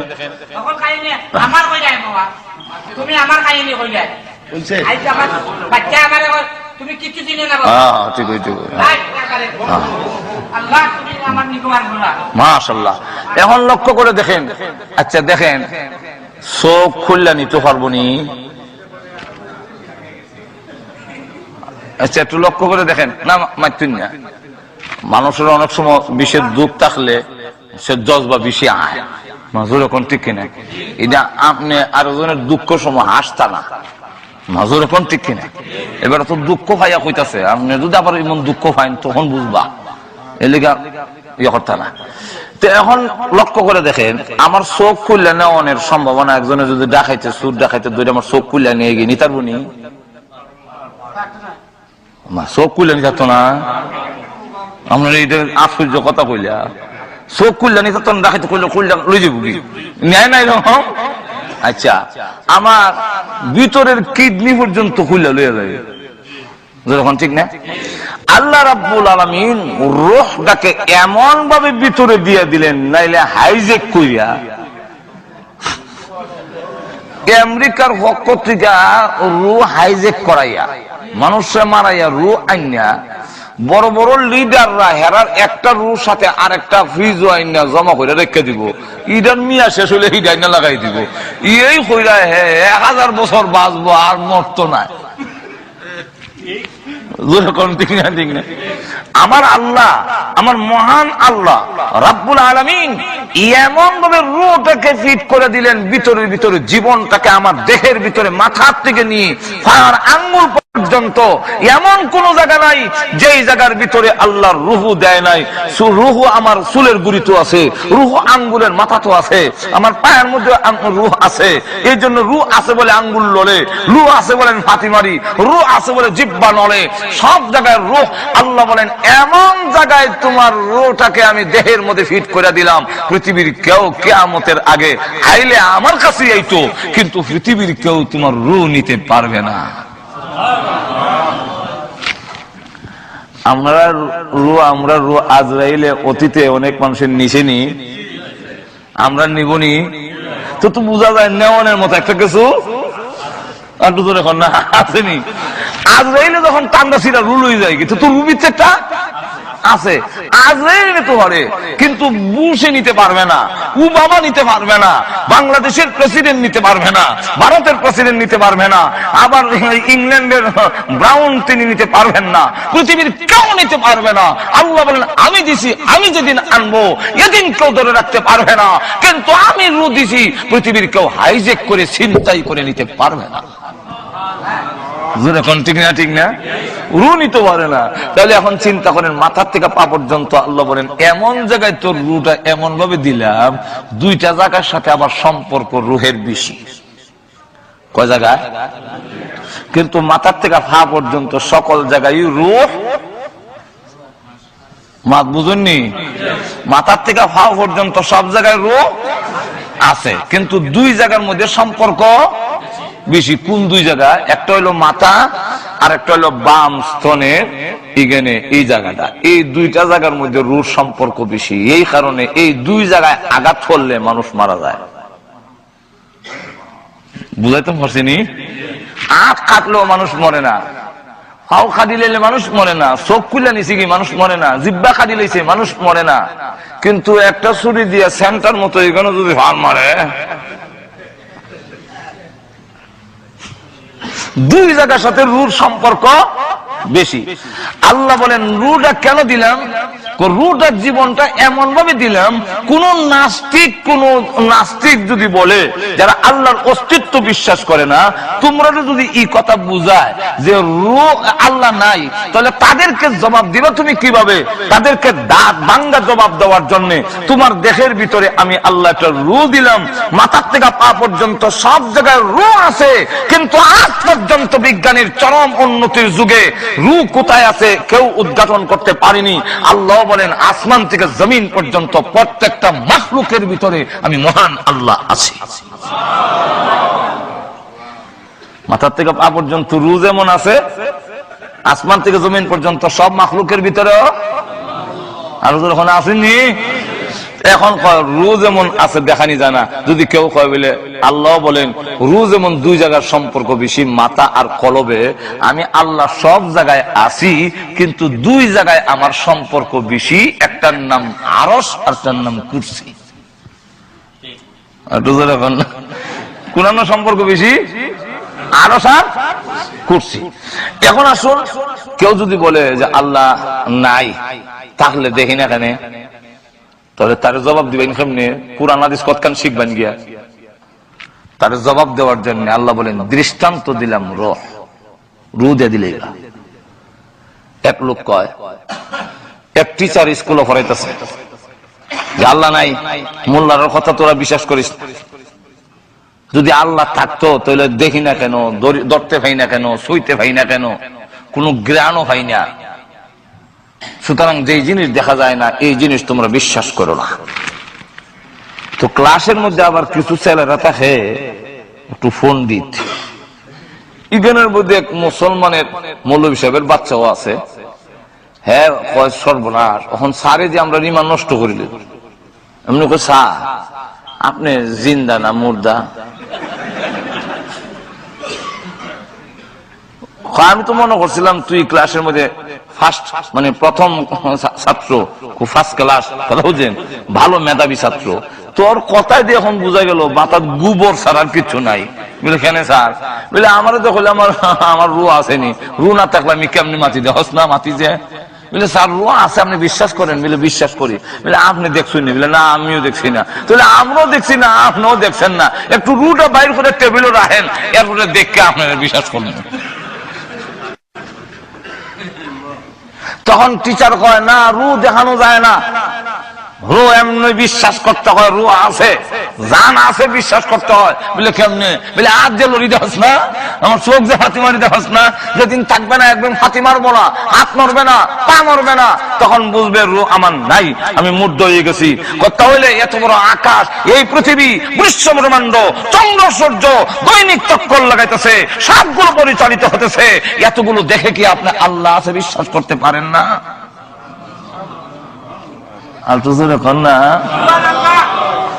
এরপরে আবার আমরা নবীরা তো আল্লাহ, আমাদের নবী তো আল্লাহ দেখেই কইছেন আল্লাহ আছে, যেরকম ঠিক কিনে। 1 লক্ষ বা 2,24,000 পয়গম্বর আল্লাহ আছেন যে কইছে নি? একটু ধরে এখন নবীরা জীবনে কোনোদিন মিথ্যা কথা বলছে? এতগুলো নবীর কথাই কি আমরা বিশ্বাস করতাম পারি না আল্লাহ আছে? একটু ধরে এখন না। একবার ঢাকার বিশ্ববিদ্যালয়ে পড়ায়, ওই সবক ওই দেয়, প্রিন্সিপাল যে উনি আবার আল্লাহর অস্তিত্ব বিশ্বাস করে। উনি শুনিলেছে, শূন্য প্রফেসরের ডেকে নিয়েছেন। আমাদের বিশ্ববিদ্যালয়ের ড্রেন যে সাফ করে সুইফার, এই বেটা বিলে আপনার বাপ খাবো চোরা। এত বড় স্পট আপনার প্রিন্সিপাল, এই জন্য মুখ দিয়ে যাবে তা বলবেন না ভাই, আমি তো জানি না। আমি কইলাম এবার আপনার বাপ নেই। আবার দেখুন কি এবার আমার বাপ হইব করছি, বুঝলি আপনার বাপ কেটা? তখন কইছে অমুক আমার বাপ। তো অমুক যদি আপনার বাপ হয়ে থাকে, অমুকের মাধ্যমে আপনি দুনিয়াতে আইসেন না অন্যের মাধ্যমে আইসেন? আপনি কি দেখছিলেন? না, তা আপনি কেমনে বুঝলাম উনি যে আপনার বাপ? হিবর তুই তো পারে না, আমার মা কইছে। কে কইছে? আরো ধরে কন, উনি আমার বাপ। এই কথাটা আমরা যে বাপ বলি, এটা তো আমার মা কইছে, কেন উনি আমার বাপ? ধরে কন ঠিক কিনা? এমনি ডাক দেয়া কয়, একজন মহিলার সাক্ষী কৌরে গ্রহণযোগ্য নয়, কিন্তু এক মহিলার সাক্ষীতে যদি আপনি একটা লোককে বাপ স্বীকার করতে পারেন, 1 লক্ষ বা 2,24,000 পয়গম্বররা বলেছেন লা ইলাহা ইল্লাল্লাহ, আল্লাহ ছাড়া কোনো মাবুদ নাই। এতগুলো নবীদের সাক্ষীর পরও আপনি কি আল্লাহকে মেনে নিতে পারেন না? জোরে কোন ঠিক না? ঠিক না? লক্ষ্য করে দেখেন, আল্লাহ রাব্বুল আলামিন বলেন আমাকে বুঝার জন্য তোমার ভিতরে একটা রূহ দিলাম। জোরে কোন কি দিলাম? রূহ। রূহ যাকে জীবন, লাইফ বলে। আল্লাহ নিজে বলছেন কাইফা তাকফুরুনা বিল্লাহি ওয়া কুনতুম আমওয়াতান ফাআহইয়াকুম।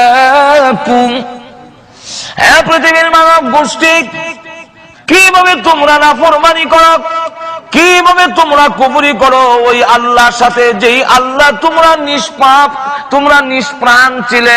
ফাআহইয়াকুম, তোমাদের প্রাণ দিয়েছেন, জীবন দিয়েছেন। তাহলে এবার বলুন মূল্যবান জীবন কে দিয়েছেন? আর একটু জোরে আওয়াজ দিয়ে বলেন।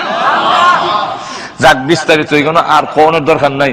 আর নাইলে কইতে গেলে আজকাল টাইম এগুলো শেষ হয়ে যাবো। কি আল্লাহ রাব্বুল আলামিন যে আছেন, এটা রূহ দিয়ে আমরা একটা অনুমান করতাম, না পারিনি।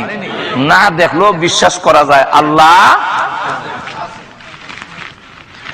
যেমন লক্ষ্য করে দেখে, ইমাম আবু হানিফা রাহমাতুল্লাহ আলাইহির যুগে একদল নাস্তিক আর একদল আস্তিক। একদল কয় আল্লাহ আছেন, আরেকদল কয় আল্লাহ নাই। ইমাম আবু হানিফা রাহমাতুল্লাহ আলাইহি বলেন আছেন, কিন্তু ওরা কয় নাই। এখন নাই যে এই কথাটা বুঝাইতে গেলে, আল্লাহ আছেন এই কথাটা বুঝাইতে গেলে তো নাস্তিক যারা আল্লাহ বিশ্বাস করে না, তাকে যদি আপনি দলিল দেন, কোরআনের আয়াত কইন, মানবনি? আর তো যখন মানবো, কে তো আল্লাহই মানে না, তো কোরআনে আল্লাহর আয়াত কইলে কি করব? সুতরাং উনি বলেন, তারা বলল যে আল্লাহ যে আছে আপনি বলতেছেন, এটা একটা প্রমাণ বলতে হবে, প্রমাণ দিয়ে বুঝাইতে হবে আল্লাহ যে আছে। ইমাম আবু হানিফা রাহমাতুল্লাহ আলাইহি বলেন ঠিক আছে, আগামীকাল 10টার সময় বহসের টাইম, বাহাস মুনাজারা। নাস্তিকরা এই বই দিয়েছে 10টার সময়। আর নাস্তিকের পক্ষেও লোক আছে, আস্তিকের পক্ষেও লোক আছে। ইমাম আবু হানিফা রাহমাতুল্লাহি আলাইহি তিনি দেখা যায় 10টা হইছে, 11টা হইছে, 12টা হইছে, খবর নাই। এখন ওনার পক্ষে যারা রাখো, আরে ইমাম আবু হানিফা যদি না পারবো তাহলে এই বহসটা ডাকলো কেন? আর হেরা তো মিছিল দেলাই তো আর সামান্য বাকি আছে, মিছিল বাড়ি যাবো, জিতিল রে জিতিল, নাস্তিকরা জিতিল। এটা হইতো 1টার সময় দেখে ইমাম আবু হানিফা আজিজ, তখন কোনো টাইম হলো 10টা, এখন বাজে 1টা, 3 ঘন্টা লেট। যখন ঠিক না, তো এত লেট করে যে বেটা, এই বেটার সাথে আর বহস চলে না, বিনা বহস হয়ে এখন আপনি হাইরে গেছেন। উনি বলেন আমার আসতে কেন দেরি হইলো, এটা যদি আমি উপযুক্ত কারণ থাকে তাহলে আপনারা মানবেন না। কি উপযুক্ত কারণ? আমি ওই যে নদীটা মাঝখানে মানে পারে এসে দাঁড়াই রয়েছি 8টার থেকে, যাতে 10টার সময় আদে দিতাম পারে, কিন্তু কোন নৌকা ভাই না। শেষ পর্যন্ত নদীর পারে একটা ঘাট ছিল, এটা আমনে আমনে কাইটটা পড়ছে অটোমেটিক। এরপরে এই গাছ অটোমেটিক সাইজের তক্তা হয়েছে, খেয়াল করে অন্য ঘুমাই যায় না, অটোমেটিক কি হয়েছে তক্তা হয়ে গেছে। এরপরে আমনে আমনে এই তক্তাগুলো জোড়া লাগছে, লাগিয়া নৌকা হয়েছে। নৌকা হইয়া এখন আইতে গিয়া এই নৌকা হইয়া আমার কাছে কান্ডারি ছাড়া মাঝি ছাড়া আবার নৌকাটা চললে আইসে। এরপর আমি নৌকা উঠতে বইছি, ইফার আইসি, এই গাছ কাটটা তক্তা হইয়া জোড়া লাগিয়া নৌকা হইতে হইতে 3 ঘন্টা লেট হয়েছে। এই জন্য আমি ক্ষমা প্রার্থী। নাস্তিকরা কর গাঞ্জা খাওয়ানোর অভ্যাস আছে কেন, এই গাঞ্জা করি কথা কোন কিটা মাত এখানে বলে গাছকে আমনে আমনে এইভাবে কাটটা করে, অত গাছের জ্বর উল্টো করেছি, অথবা এই গাছকে নিজে নিজে সাইজের তক্তা হয় বুঝলেন না, তো গাছকে নিজে নিজে তক্তাগুলো জোড়া লেগে নৌকা হয় বুঝলেন না, মেস্তুর ছাড়া কি নৌকা হয় বুঝলেন না, এই নৌকাটা কি নির্দিষ্ট গতিতে মাঝি ছাড়া আমনে আমনে যাইব, বাতাসের বাইলে নিলে পানির সুতের বাইলে যাইব, কিন্তু নির্দিষ্ট গতিতে কে যায় বুঝলে যায় না। তাহলে এই গাঞ্জা করি কথা কেনা মানবো, ইমামা বানি বা কথা তো আমার হয়েছে, যদি এক মেস্তুর ছাড়া করাত দিয়া না ছিললে সাইজের তক্তা হয় না, যদি মেস্তুর ছাড়া এইগুলো জোড়া লেগে নৌকা না হয়, নৌকা বানাইতে গেলেও যদি মেস্তুরের দরকার হয়, আর এদের চালাইতে গেলেও যদি কান্দারির দরকার হয়, তাহলে বিশ্ব ব্রহ্মাণ্ড এটা আপনার হইছে না, এর একজন মেস্তুর আছে, এগুলো এমনি চলে না, এর একজন চালক আছে, তার নামই হলো আল্লাহ। যখন ঠিক কিনা আল্লাহ রাব্বুল আলামিন বলেন, كيف تكفرون بالله وكنتم أمواتا فأحياكم ثم يميتكم। আল্লাহ রাব্বুল আলামিন বলেন, কিভাবে নাফরমানি করো, আমি আল্লাহ তোমাদের জীবন দিয়েছি, আবার এই জীবন আমি নিয়ে আসবো, ইউমিতুকুম তোমাদের মরণ দিব। জীবন চিরজীবন থাকবে না, এই পৃথিবীতে কেউ থাকতে পারে না, থাকবেও না, সবগুলো মৃত্যুবরণ করতে হবে, তোমারও একদিন মরণ হবে, কেউ আটকায় রাখতে পারবে না। এত জোরে কন না, মরণ আসেনি আমরা, আরো জোরে কন। এই মাসআলার মধ্যে কোন দ্বিমত, এত জোরে কন দ্বিমত। একদিন মরতে হবে, মরণের ঘাটে তোমাদের যেতে হবে, ওই দিন তোমাকে কেউ ধরে রাখতে পারবে না, মরণ থেকে আটকা রাখতে পারবে না, যেদিন মরণ আসবে। আল্লাহ রাব্বুল আলামিন বলেন, তুমি যেখানে লুকাইতে চাও লুকাতে পারবে না, আইনামা তাকুনু ইউদরিকুমুল মাউত ওয়ালাউ কুনতুম ফি বুরুজিম মুশাইয়াদা। শক্ত গাটির ভিতরে, সন্দুকের ভিতরে তোমাকে যদি তালাবদ্ধ করে রেখে দেওয়া হয়, সিকিউরিটি গার্ড দিয়ে যদি রাখা হয়, লক্ষ লক্ষ সোলজার যদি বিট করা হয়, আর সবগুলো যদি অস্ত্র নিয়া কামান বন্দুক যা আছে কেমন অস্ত্র সব ফিট করে বসে রাখে, কিন্তু জেনে রাখো আমার মরণের হাত থেকে তোমাকে বাঁচাতে পারবে না। কন্যা ওই দিন মরণ আমাদের একদিন হবে, যেরকম ঠিক নেই। শুধু তা না, আল্লাহ রাসূল বলেন প্রতিদিন আজরাইল দৈনিক প্রত্যেকটা মানুষের দরজায় গড়ে গড়ে ইয়াকিফু আলাল বাব 5 মাররাত। আল্লাহ রাসূল বলেন প্রত্যেকটা মানুষের দরজায় আজরাইল দৈনিক 5 বার হাজির হয়।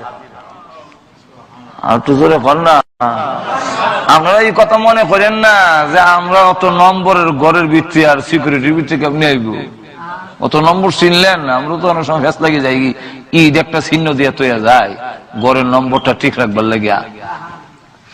আজরাইলের তালিকার মধ্যে তো সব আছে, আসেনি? আর তো জোরে হোকা। আল্লাহর রাসূল বলেন ইয়াকিফু আলাল বাব 5 মাররাত, প্রতিদিন মানুষের দরজায় আজরাইল গিয়ে প্রত্যেকটা মানুষকে 5 বার তার কাছে ছবি দেওয়া আছে, ওই ছবি মিলাইয়া আপনি তো যাচ্ছেন টেকুর দিকে, আপনি যাচ্ছেন দোকানের দিকে, আপনি যাচ্ছেন আমি এখন চাকরির দিকে যাই, কামো যাইতেছেন। আজরাইল বলেন তোমার একবার দেখে লই, মাথার থেকে পা পর্যন্ত দেখে রাখ। ও পৃথিবীর মানুষেরা জেনে রাখো, তুমি জানো তোমার মরণ আছে, তোমার ইচ্ছা মতে নয়, আমি আল্লাহর ইচ্ছা মতে। ঠিক না? এবং মরণটা কোন দিন হবে এটাও জানায় দেই নাই, লুকায় রেখে দিয়েছি। ঠিক নেই? মরণটা আল্লাহ কইয়ে দিলে সুবিধা ছিল না, যে 2020 সালের জানুয়ারির 15 তারিখ তোমার মরণ, জানুয়ারি 2020 সালের জানুয়ারির 19 তারিখ সবির আলীর মরণ। এইভাবে যদি আল্লাহ দিয়া দিত তো সুবিধা আছিল, বুঝলেন না? কেন মরণ আল্লাহ লুকায় রাখলেন, কেন প্রকাশ করলেন না? আল্লাহ রাব্বুল আলামিন জানায়া দিয়েছেন লুকায় রাখার কারণ কয়েকটা। এর মধ্যে একটা হলো পৃথিবীর নিজাম ঠিক থাকবে না, আইন দিও, পুলিশ বাহিনী দিও, আইন শৃঙ্খলা ঠিক রাখতে পারবে না। এর প্রথম নম্বরটা হইল কেমনে? যখন আমি জানিলাম 2000 সালে জানুয়ারির 15 তারিখ মরব, তো 14 তারিখ আইবার আগ পর্যন্ত আমি বেপরোয়া থাকবো। বাংলাদেশের কথা বলি, আপনাদের দেশের না। বাংলাদেশের মেইন রোডে, হাইওয়ে রোডের মধ্যে গিয়া মাঝখানে উবাই থাকবে, ইন্ডার ডিস্ট্রিক্ট আর ট্রাক আয়া ফিসে গরম দিল আমার সরাই থাকতো না। কেন? আমি তো জানি জানুয়ারি 2020 সালের জানুয়ারির 15 তারিখ মরণ, তো ওইছে না, জানুয়ারি আইছে না, সুতরাং আমার মরণ এখন হবে। ইন্ডার ডিস্ট্রিক্ট তুমি উপরে দিয়ে যাবে।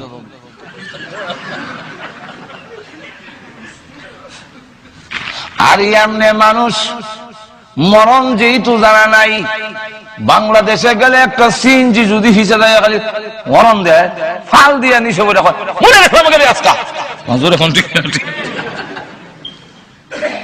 এমনি দেখবেন আমরা দেশে একজন আর জন্য মারবার লেগে যায়, আটকাইলে যে আজকে এসব নামাজ 9টায় হবে ইনশাআল্লাহ। আপনারা কি নারাজ হচ্ছেন না? রাজি আছে? মাশাআল্লাহ। এখন দেখা গেল মনে করেন আমরা দেশে একজন আর জন্য মারবার লেগে লাঠি সুটা লইয়া যায়, আটকাইলে ইমিউনি স্পিরিট বাড়ে, আপনার ফাউ বাঙ্গিলি মুড়াইয়া শট মেরে নিতে পারে, সারলে আর বেশি যায় না, ফেলে যায় না। না যাওয়ার কারণ হলো হের ভিতর ডর আছে, আমি যে মারতাম যাবো আমার মারিলা যেরকম, ঠিক কিনা? সুতরাং 1 নম্বর হলো মরণ যদি আমি জ্বালাইয়া দেই তো তোমাদের আইন শৃঙ্খলা ঠিক থাকবে না। 2 নম্বরটা হলো ইমাম সাহেব আর মুয়াজ্জিন সাহেব ছাড়া মুসল্লি মসজিদে হওয়া যাইত না। আর তো যেরকম না, ঠিক না? ঠিক কেন?